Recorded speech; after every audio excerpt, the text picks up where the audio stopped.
மிகுந்த மரியாதைக்குரிய கழகத்தினுடைய தலைவர்,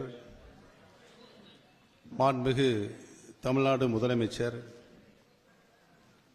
தளபதி அவருடைய நல் ஆலோசனை அறிவுரை ஏற்று இன்று நடைபெற்றுக் கொண்டிருக்கின்ற கடமலை மயிலை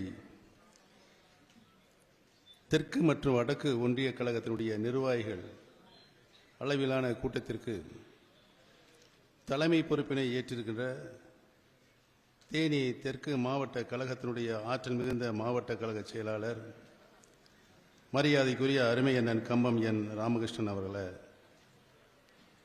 சிறப்பான இந்த கூட்டத்திற்கு வருகை புரிந்து நல்ல பல கருத்துக்களை இங்கே உரையாற்றி அமர்ந்திருக்கின்ற மாநில தேர்தல் பணிக்குழு செயலாளர், முன்னாள் நாடாளுமன்ற உறுப்பினர் அன்பிற்கினிய அருமை அண்ணன் கம்பம் பி செல்வேந்திரன் அவர்களை,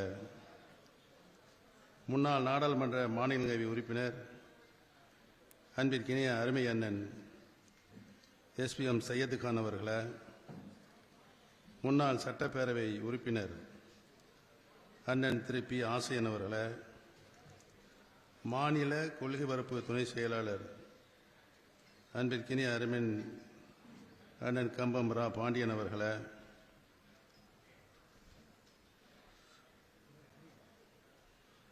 முன்னாள் நாடாளுமன்ற உறுப்பினர் திரு பி ரவீந்திரநாத் அவர்களை, உசிலம்பட்டி சட்டப்பேரவை முன்னாள் உறுப்பினர் அன்பிற்கினிய அருமை சகோதரர் திரு பி ஐயப்பன் அவர்களை, ஆண்டிபட்டி மேற்கு ஒன்றிய கழகத்தினுடைய ஆற்றல் மிகு செயலாளர் சட்டப்பேரவை உறுப்பினர் எல்லோருக்குமான நண்பர் சகோதரர் அண்ணன் உயர் திரு ஏ மகாராஜன் அவர்களை, வருகை புரிந்திருக்கின்ற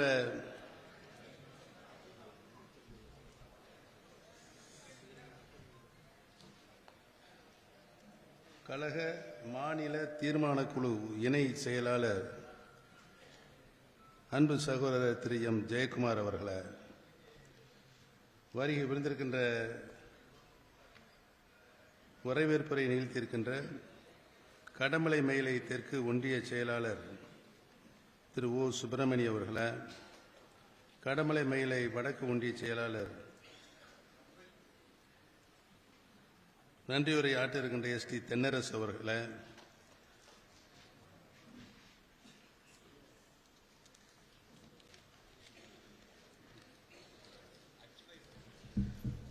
சொல்லுங்க கொடுங்க திரும்ப கடமலைக்குன்று ஊராட்சி கிளைக்கழகத்தினுடைய செயலாளர் திரு பி வேல்முருகன் அவர்களே, கனகேந்திரன் அவர்களே, மாரியப்பன் அவர்களே, பரமசிவம் அவர்களே, முன்னாள் ஒன்றிய கழக செயலாளர் திரு இளமொழிதி பாண்டியன் அவர்களே, முன்னாள் ஊராட்சி ஒன்றியனுடைய தலைவர் திரு தீபாவளி ராஜ் அவர்களை, வருகை புரிந்திருக்கின்ற அன்பு சகோதரர் திரு ஜெகநாதன் அவர்களை, பொதுக்குழு உறுப்பினர் திரு AR சேரன் அவர்களை, பொதுக்குழு உறுப்பினர் திரு சுதா ஆனந்தராஜன் அவர்களை, மாவட்ட தொழிலாளர் அணியினுடைய அமைப்பாளர் கே பவுன்ராஜ் அவர்களை, தெற்கு ஒன்றிய கழகத்தினுடைய நிர்வாகிகள் PS தமிழரசன் அவர்களே, தேசிங்கு ராஜன் அவர்களை, துரைப்பாண்டியன் அவர்களே, திருமதி ராணியம்மாள் ராமர் அவர்களை, திரு MS மாடசாமி அவர்களே, திரு R சுப்பிரமணிய அவர்களே, திரு C அண்ணா நிதி அவர்களே, திரு R மதியலன் அவர்களை, வடக்கு ஒன்றிய கழகத்தினுடைய நிர்வாகிகள் திரு கே ஜெயராமன் அவர்களே, திரு SM சேர்மலை அவர்களே, திருமதி மரியானந்தம் அவர்களே, திரு கே சிவகுமார் அவர்களே, திரு கே ஐயப்பன் அவர்களே, திரு S பழனிசாமி அவர்களே, குறிஞ்சி பி மாடசாமி அவர்களே, திரு R ராஜா அவர்களே, வருகை புரிந்திருக்கின்ற தேனி முன்னாள் நகர்மன்ற தலைவர் தேனி S முருகேசன் அவர்களை, முன்னாள் நகர்மன்ற உறுப்பினர் வைகை கருப்புச்சி அவர்களை, கூட்டுறவு சங்கத்தினுடைய தலைவர் ரெங்கநாதன் அவர்களே, பொதுக்குழு உறுப்பினர் ஜெயக்குமார் அவர்களே, தேனி ஒன்றிய கழக செயலாளர் அரமணி சுப்பூர் அவர்களே, வருகை வந்திருக்கின்ற முன்னாள் சின்னமனூர் ஒன்றிய கழக செயலாளர் விமலேசன் அவர்களே, தீபாவளி ராஜ் ஏற்கனவே சொல்லிட்டேன், முன்னாள் ஒன்றிய கழகத்தினுடைய செயலாளர் செல்வ கணபதி அவர்களே, நகர தேனி நகரத்திலிருந்து வருது வந்திருக்கின்ற அருமை சோதரர் மணவாளன் அவர்களை, மாணவரணி திரு கார்த்திக் அவர்களை, கம்பம் ஒன்றிய கழகத்தினுடைய முன்னாள் செயலாளர் சூரிய பிரகாஷ் அவர்களை, வரி உரிந்திருக்கின்ற நிர்வாகிகள் யாராவது பெயர் விடுபட்டிருந்தால் அதற்கு நான் பொறுப்பல்ல, எழுதி கொடுத்தவருடைய பொறுப்பு தான் என்பதை இந்த கூட்டத்தின் மூலமாக தெரிவித்துக் கொள்ள கடமைப்பட்டிருக்கிறேன்.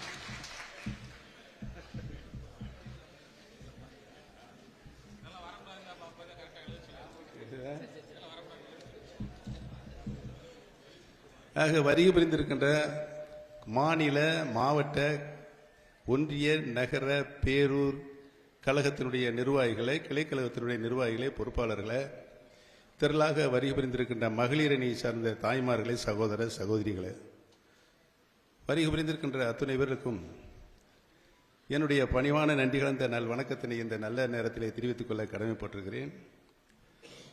ஒரு சந்தோஷமான சூழ்நிலையில் நான் இந்த கூட்டத்தில் கலந்து கொள்வதில் உள்ளபடியே இன்று இங்கு இப்பொழுது நடைபெற்றுக் கொண்டிருக்கின்ற இந்த கூட்டத்தின் மூலமாக திரும்பவும் உங்களெல்லாம் பார்க்கின்ற ஒரு நல்ல வாய்ப்பினை என் வாழ்நாளில் உருவாக்கி தந்திருக்கின்ற நம்முடைய கழகத்தினுடைய தலைவர் மாண்புமிகு முதலமைச்சர் அவர்களுக்கு என்னுடைய நன்றியை வணக்கத்தையும் இந்த கூட்டத்தின் மூலமாக தெரிவித்துக் கொள்ள கடமைப்பட்டிருக்கிறேன். அருமையண்ணன் செல்வேந்தன் அவர்கள் கடந்த 28 ஆண்டுகளுக்கு முன்னால் நடைபெற்ற நிகழ்வுகளை பற்றி சொன்னார்கள். அவர் மாவட்ட கழகத்தினுடைய இளைஞரணி செயலராக, மாவட்ட கழக செயலராக, கொள்கை பரப்பு செயலராக பணியாற்றிய போது அவருக்கு கீழ் பெரியகுளம் நகர இளைஞரணி துணை செயலராக பணியாற்றுகின்ற ஒரு நல்ல வாய்ப்பினை என் வாழ்நாளில் நான் முதலாக அரசியல் பெற்ற பதவி என்பதனை நான் இங்கு நன்றியோடு நினைவுகூர கடமைப்பட்டிருக்கின்றேன். அவருடைய பேச்சுக்கள், அருமை அண்ணன் காளிமுத்து அண்ணனுடைய பேச்சுக்கள், 2 பேருக்கும் போட்டி வைத்தால் யார் வெற்றி வருவார்கள் என்ற நிலையில் யாராலும் தீர்மானிக்க முடிவாக அந்த காலகட்டத்தில் இருந்தது. அவர்களால் நாங்கள் பார்த்து வியப்போடு பார்ப்போம்.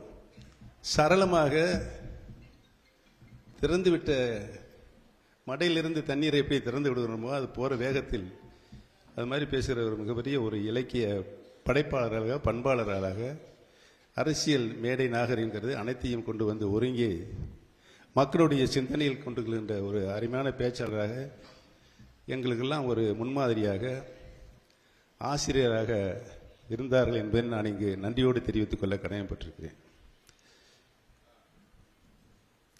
அதிமுக என்ற இயக்கத்திலிருந்து அண்ணா உருவாக்கிய திராவிட முன்னேற்ற கழகத்தில் என்னை இணைத்து கொண்டு இம்மாதிரியான கூட்டங்களில் என்னை கலந்து கொள்ள செய்து எனக்கு ஒரு நல்ல வாய்ப்பினை தந்திருக்கின்ற நம்முடைய கழகத்தினுடைய தலைவர் மாண்புமிகு முதலமைச்சர் அவர்களுக்கு நான் என்றும் நன்றி கடன் பட்டிருக்கிறேன் என்பதை இந்த கூட்டத்தின் மூலமாக தெரிவித்துக் கொள்ள கடமைப்பட்டிருக்கிறேன்.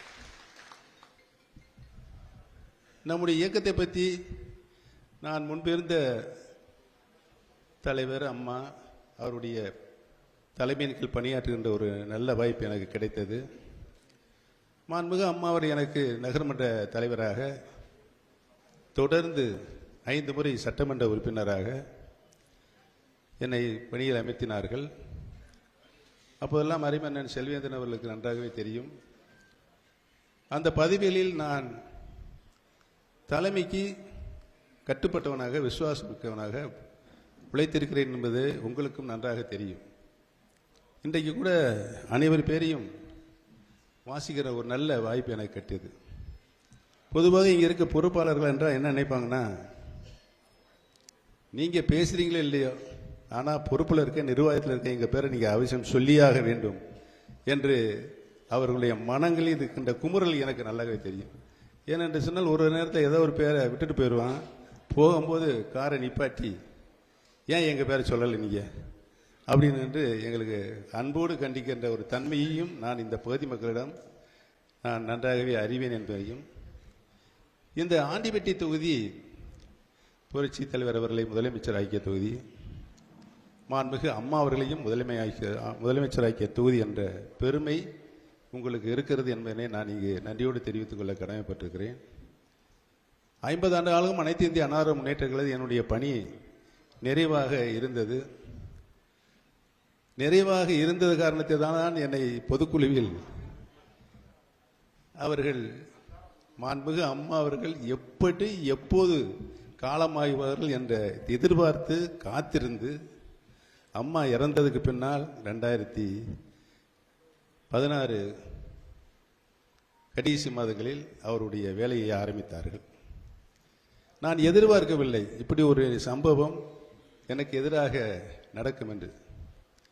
ஏனென்று சொன்னால் அம்மாவுடைய தலைமையின் கீழ் பணியாற்றுகிற நான் எத்தனையோ நிர்வாகிகளை அம்மாவிடம் அழைத்து சென்று அறிமுகப்படுத்தி அவர்களுக்கு பல்வேறு பதவிகள், சட்டமன்ற உறுப்பினராக, நாடாளுமன்ற உறுப்பினராக, கிட்டத்தட்ட 9 அமைச்சர்களை அம்மா அவர்கள் அவர் தவறு செய்தார் என்று பொறுப்பிலிருந்து விடுவிக்கின்ற போது நான் அம்மாவிடம் சொல்லி, கடந்த காலங்களில் அவர் கழகத்திற்கு பணியாற்றி இருக்கிறார்கள் என்று சொல்லி அதை தடுத்து நிறுத்தியவன் உண்டு. அவர்களும் ஒன்று சேர்ந்து கொண்டு என்னை வெளியேற்றுகின்ற பணியில் ஈடுபட்டிருந்தார் என்பதை எண்ணுகின்ற பொழுது நான் மிகவும் மன வருத்தப்பட்டேன்.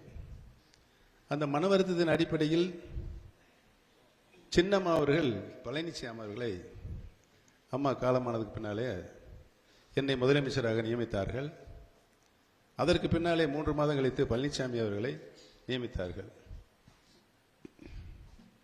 வாழ்க்கையில் நான் செய்த மிகப்பெரிய தவறு, தலைவர் அம்மா இறந்ததுக்குனால தர்ம யுத்தத்தை ஆரம்பித்தேன். அந்த தர்ம யுத்தத்தில்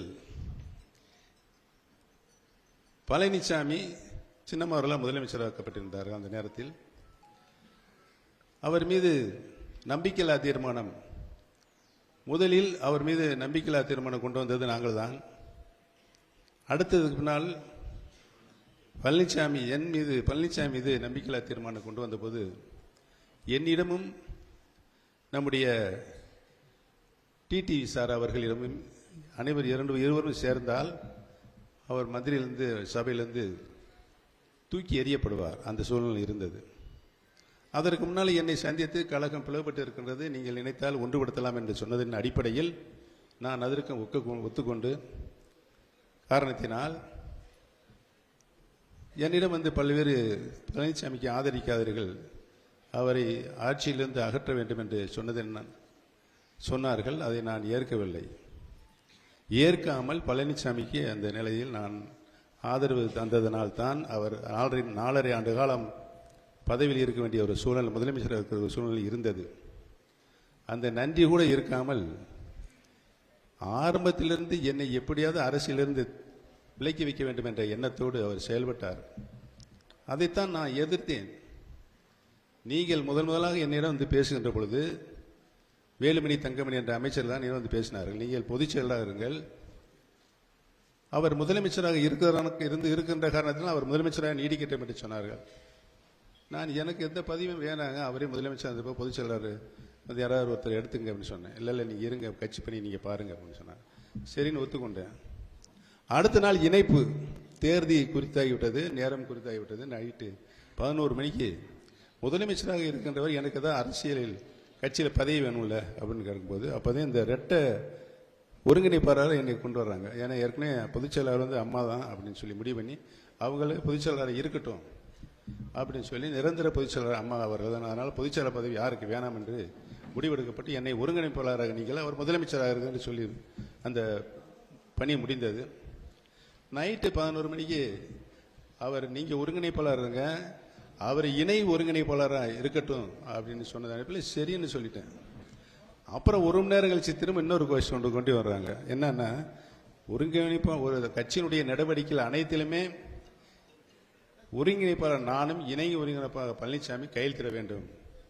இது எப்படி சாத்தியப்படும்? இது சாத்தியப்படாதுங்க. பின்னால பெரிய பிரச்சனை இருக்குது. ஒரு சின்ன சின்ன மனசாங்கல் வந்தால் கூட அந்த முடிவெடுப்பதில் தாமதமாகும் என்பது கருத்து வேற்றுமை உருவாகும் என்று சொன்னதன் அடிப்படையில் அவர்கள் ஏற்க மறுத்தார்கள். சரி, நான் வேணும்னு உதறினேன்னா பன்னீர்செல்வம் கழகம் இணைவதற்கு தடையாக இருக்கிற சில தவறான கருத்து தொண்டர்களும் பரவிடம் என்று நான் அதற்கு சரி என்று சொல்லிவிட்டேன். நான் அரசியலில் இருந்து ஒரு தவறு செய்தேன் என்று சொன்னால் பழனிசாமி அரசை காப்பாற்றியது. அவருக்கு இணை ஒருங்கிணைப்பாளர் கழகத்தினுடைய அத்துணை நடவடிக்கைகளும் கையெழுத்திடுவது என்று ஒத்துக்கொண்டதுதான். 4.5 வருஷம் அவர் என்னென்ன செஞ்சாலும் அதுக்கெல்லாம் ஒத்துழைச்சு போயிட்டேன். கண்ணை மூடிக்கிட்டு இனிமேல் எந்த பிரச்சனையும் பண்ணக்கூடாது, கழகம் என்னால் பிளவுபடக்கூடாது என்று. கடைசியில் தேர்தல் 2016 முடிஞ்சு 2021 தேர்தல் வருவதற்கு ஒரு வருஷத்துக்கு முன்னால அப்பதான் பிரச்சனை கலப்புறாங்க. ஒற்றை தலைமை என்ற பொதுச் செயலாளர் பதவி உருவாக்கப்பட வேண்டும் என்று. நீங்க தான் பொதுச் செயலாளர் மாண்புமிகு அம்மா அவர்களை பொதுக்குழுவை வச்சு நிரந்தர பொதுச் செயலாளர் மாண்புமிகு அம்மா அவர் தான் என்று முடிவெடுக்கப்பட்டு ஒருங்கிணைப்பாளர் இணை ஒருங்கிணைப்பாளர் தேர்ந்தெடுத்து விட்டோம். இப்ப நீங்களே திரும்ப பொதுச் செயலாளர் அம்மாவுடைய பதவியை அவருக்கு அந்த பதவி நிரந்தர பொதுச் செயலாளர் பதவியை நீக்கிவிட்டு பொதுச் செயலாளர் உருவாகும் என்று சொன்னால் மாண்புமிகு அம்மாவுக்கு துரோகம் செய்தமாகாதா என்று நான் சொன்னேன். அதை காதலே வாங்கிக்கல.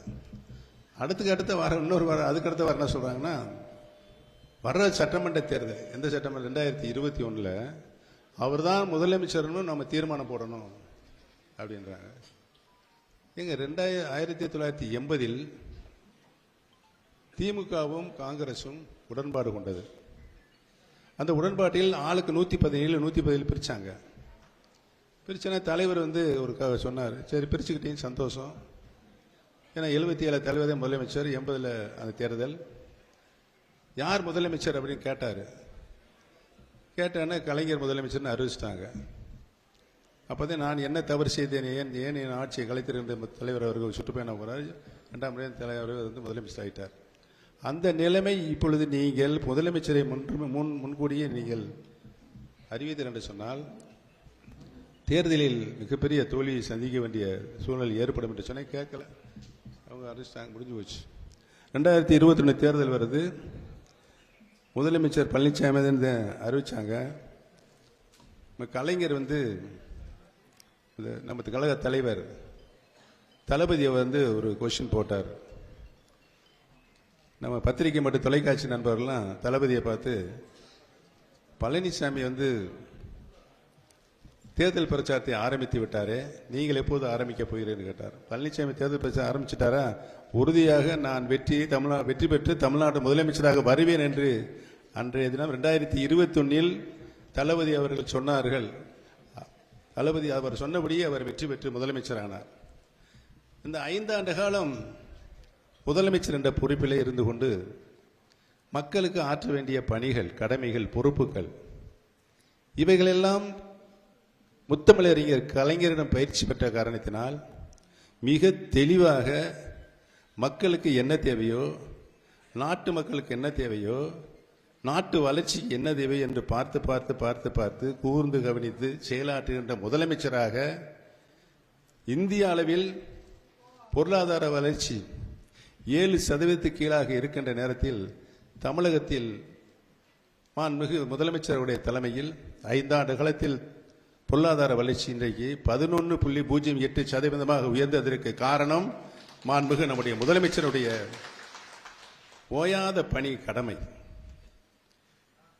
அவர் தன் உடல்நிலையை கூட பாராமல் இரவு பகலும் ஒரு பக்கம் கட்சி ஒரு பக்கம் ஆட்சி, இவை இரண்டையும் 2 கண்களாக பாவித்து அவர் பணியாற்றுகின்ற விதம், நடந்து கொள்ளுகிற முறை, சட்டமன்றத்தில் அவர் நடந்து கொள்ளுகிற முறை, சட்டமன்ற உறுப்பினர்கள் எதிர்க்கட்சி வரிசையில் தோழமை கட்சியில் பேசுகின்றதெல்லாம் உன்னிப்பாக கவனிக்கின்ற முறை. ஒரு நேரத்தில் நம்முடைய மாண்புமிகு சபாநாயகர் அவர்கள் கூட பேசுகின்ற வாய்ப்பை பேசி முடிச்சாச்சு, உங்களுக்கு வாய்ப்பு கொடுத்தேன் உட்காருங்க, நீ வாய்ப்பு இல்லை என்று சொன்னவர் கூட தளபதி அவர்கள் இழந்து அவருக்கு வாய்ப்பு கொடுங்க, நான் பதில் சொல்லிக்கிறேன் அப்படி சொன்னார்கள்.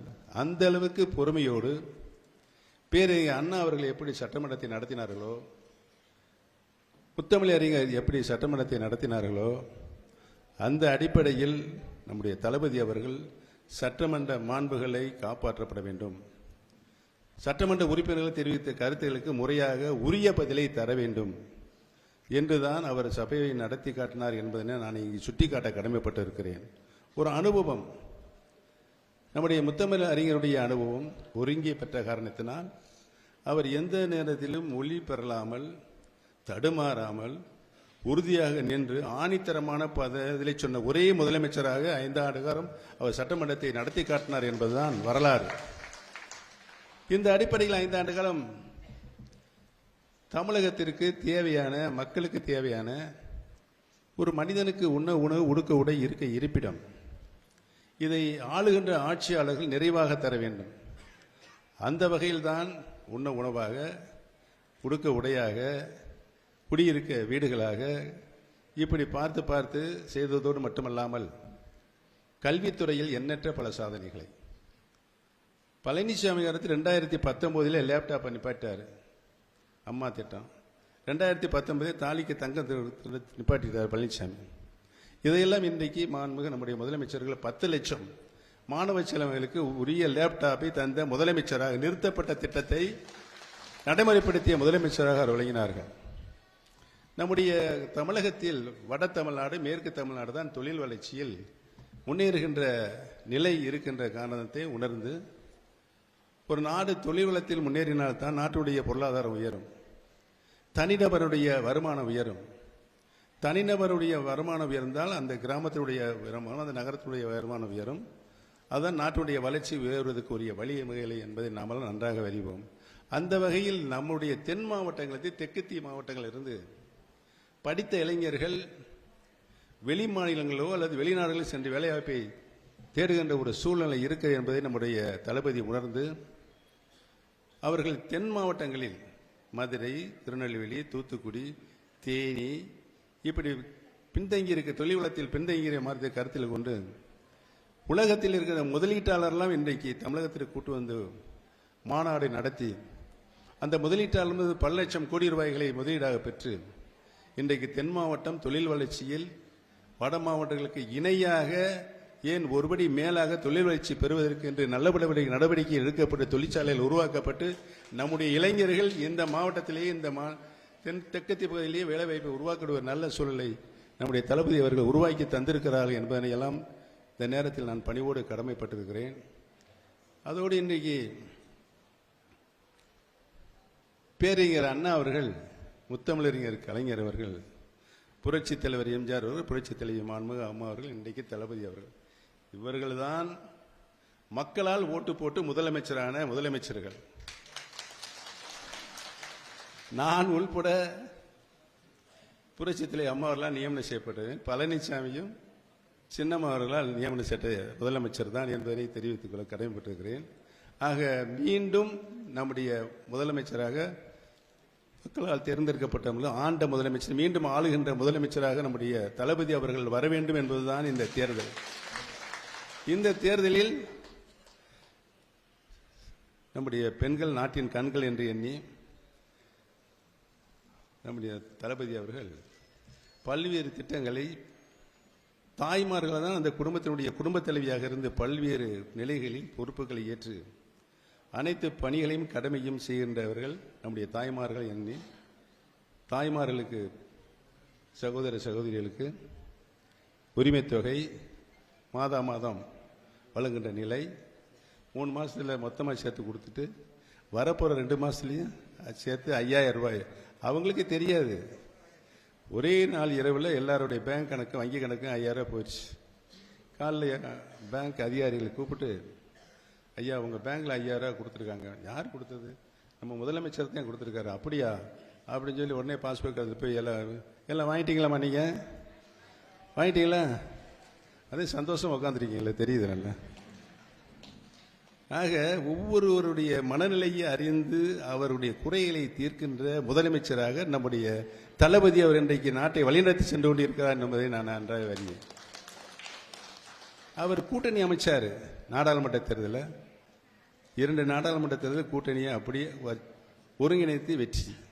சட்டமன்ற தேர்தல் இப்போ வெற்றி சென்ற 21. இப்பையும் மீண்டும் ஆண்ட முதல்வர், மீண்டும் ஆளுகின்ற உரிமையை பெறப்போகின்ற, மக்களால் பெறப்போகின்ற முதலமைச்சராக நம்முடைய தளபதி வள வருவார் என்பதை இந்த கூட்டத்தின் மூலமாக தெரிவித்துக் கொள்ள கடமைப்பட்டிருக்கிறேன். சுருக்கமாக சொல்லிட்டேன். நான் என்னை எப்படி வெளியேற்றினாங்க, தாய் என்பதோடு என்னை எப்படி நம்முடைய தலைவர், கழகத் தலைவர் தாங்கி பிடித்து இப்போ மறுபடியும் உங்கள்கிட்ட கொண்டாந்து சேர்த்துருக்கார். நீங்கள் போங்க, நீங்கள் போய் நம்ம சொந்த பந்தங்கள்லாம் பாருங்க அப்படின்னு சொல்லி உங்களெல்லாம் பார்க்கறதுக்கு அனுப்பிச்சிருக்காரு. அவருக்கு அந்த மனப்பார்ப்புக்கு, ஒரு தாய் மக்கள், நாம் அனைவரும் ஒரு தாய் மக்கள் என்ற நிலையில் தான் புரட்சி தலைவர் அண்ணா அவர்கள் கண்ட கனவு நிறைவேறியது. இப்பொழுது நம்முடைய தளபதி அவருடைய கனவு தென் தமிழ்நாடு முழுக்க நான் போயிட்டு வந்துட்டேன். எங்க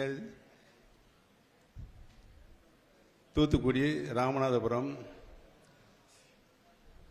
திருநெல்வேலி, நாளைக்கு இப்போ இங்கே ஆண்டிப்பட்டி, நாளைக்கு ஸ்ரீலிபுத்தூர், விருதுநகர், அப்புறம் சிவகங்கை, இப்பெல்லாம் போய் பார்த்துட்டு சொந்த பந்தங்கள்லாம் பார்த்துட்டு நீங்கள் போயிட்டு அவங்களுடைய எண்ணங்கள்லாம் எந்த நிலையில் இருக்கிறது கேட்டார். என்னைய மறுபடியும் நீங்கள் தான் முதலமைச்சராக வர வேண்டும் என்று தான் தென் தமிழ்நாடு மட்டுமல்லாமல் தமிழகம் முழுவதும் பரவலாக ஒரு எண்ணங்கள் இருக்கிறது. பொதுமக்களத்தில் ஒரு எண்ணம் இருக்கு.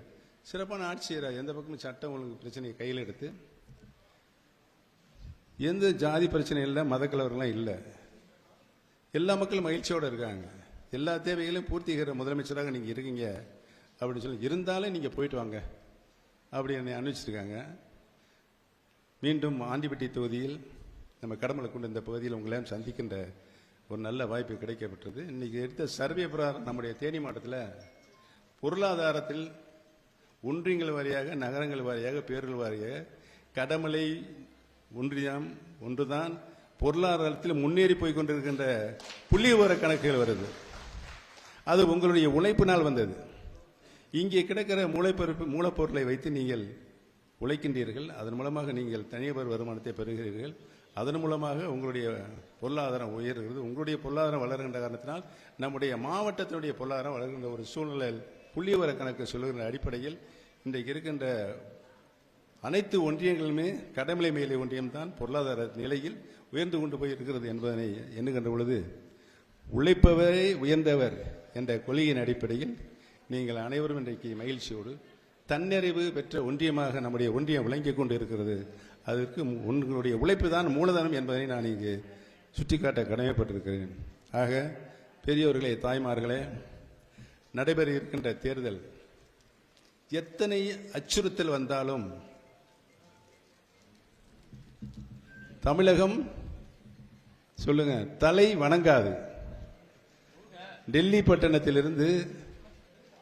பட்டணத்திலிருந்து நம்முடைய தளபதியை பல்வேறு நிலைகளில் அழுத்தம் கொடுக்கிறாங்க. அதாவது ஒரு மாநிலத்திற்கும் நிதி பகிர்வு உண்டு. அந்த தமிழகத்தில் இந்தியாவில் இருக்கின்ற கலெக்ஷன் ஆகிற வரி இருக்குல்ல, அந்த வரியை மீண்டும் மாநிலத்துக்கு பகிர்ந்து கொடுக்க வேண்டிய பொறுப்பு மத்திய அரசுக்கு இருக்கு, ஒன்றிய அரசுக்கு இருக்கு. இது அரசியல் சட்டத்தின்படி செய்தே ஆக வேண்டும். 3 நிதி கமிஷன் நியமிச்சிருக்காங்க. 3 நிதி கமிஷன்ல மொத்தமாக நமக்கு 40% நிதி பகிர்வு வர வேண்டும். தமிழுடைய வளர்ச்சி திட்டங்களுக்கு 40% தர மறுத்து வெறும் 4% மத்திய அரசு, ஒன்றிய அரசு நமக்கு தந்தது. இதில் நம்முடைய மாண்புமிகு முதலமைச்சர், நீ என்ன அச்சுறுத்தல் பண்ணாலும் சரி, நான் சொல்லுங்க தலைகுனிய தமிழக மக்களை நான் காப்பாற்றி தீர்வேன். எப்படி? மாநிலத்தினுடைய சொந்த நிதியை கொண்டு உங்கள் திட்டையும் தமிழக அரசுடைய திட்டங்களையும் நிறைவேற்றி காண்கிற முதலமைச்சராக இன்றைக்கு மாண்புமிகு தளபதி அவர்கள் அத்தனை திட்டங்களையும் 100% செய்து முடித்திருக்கிறார்கள். இந்த கூட்டத்தின் மூலமாக தெரிவித்துக் கொள்ள கடமைப்பட்டிருக்கிறேன். 40% தர வேண்டிய நிதியை 4% கொடுத்த நிலையிலும் கூட மக்களுடைய நலத்திட்டங்கள், அந்த நலத்திட்டங்கள் தொலைநோக்கு பார்வையுடைய திட்டங்களாக, தொலைநோக்கு பார்வையிடக்கூடிய திட்டங்கள் என்று சொன்னால் திட்டத்துடைய பலன் இன்றைக்கு வாழ்கின்ற மக்களுடைய திருக்கரங்களில் நேரடியாக கிடைக்கிற ஆட்சியை இன்றைக்கு வாழ்கின்ற மக்களும் அந்த திட்டத்துடைய முழு பயனும் பெற வேண்டும். எதிர்காலத்தில் 50, 100 ஆண்டுகள், 200 ஆண்டுகளுக்கு பின்னாலேயும் இந்த திட்டத்துடைய பலனை அவர்கள் பெற வேண்டும் என்றுதான் நம்முடைய தளபதி அவர்கள் பார்த்து அத்தனை திட்டத்தையும் நாட்டு மக்களுடைய வளர்ச்சிக்காக, நாட்டு மக்களுடைய வளர்ச்சிக்காக பார்த்து நிறைவேற்றி கொண்டிருக்கிறார்கள் என்பதெல்லாம் நம்ம நிறைய அறிவு. முன்பெல்லாம் திட்டத்தை அறிவிப்பாங்க, அதிகாரிகள் பார்த்து கொடுத்துட்டு போங்க அப்படின்னு சொல்லிட்டு போயிடுவாங்க. ஆனால் இன்றைக்கு முதலமைச்சர் அவர்களே நேரடியாக மக்களை சந்தித்து வழங்கி கொண்டிருக்கிறார்கள். மற்ற மாவட்டங்கள் அமைச்சர்கள் மூலமாக வழங்குகின்ற ஒரு நல்ல ஆரோக்கியமான சூழலை அந்த திட்டம் முழுமையாக 100% நிறைவேறியுள்ளதா என்பதை தலைமைகள் ஆய்வு செய்கிறார். இதுதான் ஒரு நல்ல அரசுக்கு நிர்வாக திறமை படைத்த முதலமைச்சராக நம்முடைய முதலமைச்சர் இந்தியாவில் ஆளுகின்ற 38 மாநிலங்கள் ஆளுகின்ற முதலமைச்சரை காட்டிலும் முன்னிலை முதலமைச்சராக இன்றைக்கு விளங்கிக் கொண்டிருக்கிறார் என்பதை நான் இந்த கூட்டத்தின் மூலமாக பணிவோடு கேட்டுக்கொள்ள கடமைப்பட்டுகிறேன். இந்த நேரத்தில் தான் வருது தேர்தல், சட்டமன்ற பொது தேர்தல்.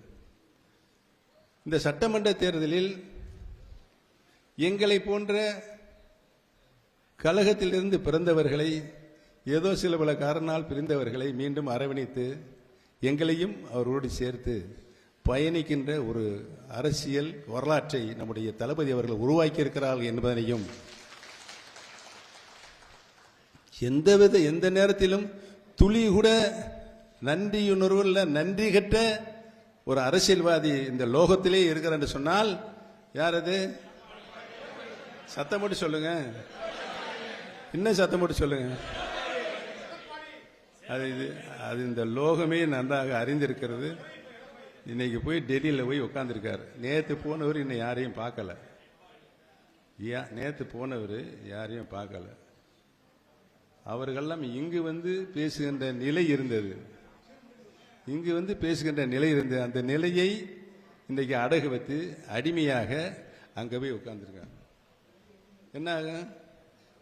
இதற்குத்தான் மாநிலத்தில் சுயாட்சி வர வேண்டும் என்று பேரறிஞர் அண்ணா ஒலித்த அந்த குரல் மீண்டும் இப்பொழுது தலைவர் அந்த குரலை எழுப்பியிருக்கிறார். நாமெல்லாம் ஒருங்கிணைந்து தலைவரின் குரலுக்கு வலு சேர்க்க வேண்டும் என்று இந்த கூட்டத்தின் மூலமாக படிவோடு தெரிவித்துக் கொள்ள கடமைப்பட்டிருக்கிறேன்.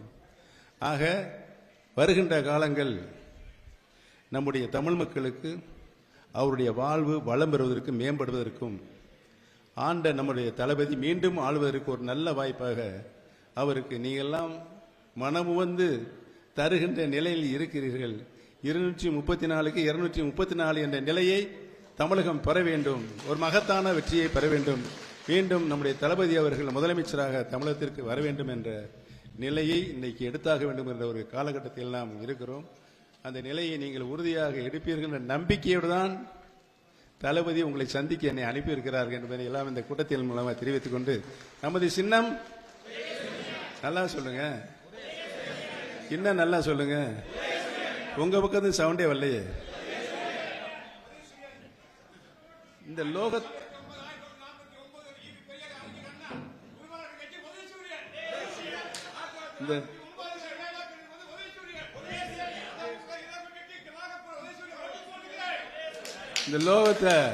இந்த லோகத்தை இயக்கிட்டு இருக்கிறது 9 கோள்கள். 9 கோள்கள் தான். ஐயா நான் முடிச்ச பிறகு நீங்க வந்து பேசுங்க. இந்த லோகத்தை இயக்கிட்டது 9 கோள்கள். இந்த 9 கோள்களையும் பவர்ஃபுல் கோள்கள்னா சூரியன் தான். சூரியன் எப்படி எந்த இதில் தன்னுடைய அண்ணா அந்த யோசனை பண்ணி இந்த சின்னத்தை தேர்ந்தெடுத்தா தெரியாது. இந்த சூரியன் தான் எந்த காலத்திலையும் ஆளுகின்ற நிர்வாக திறமை படைத்தது சூரியன்.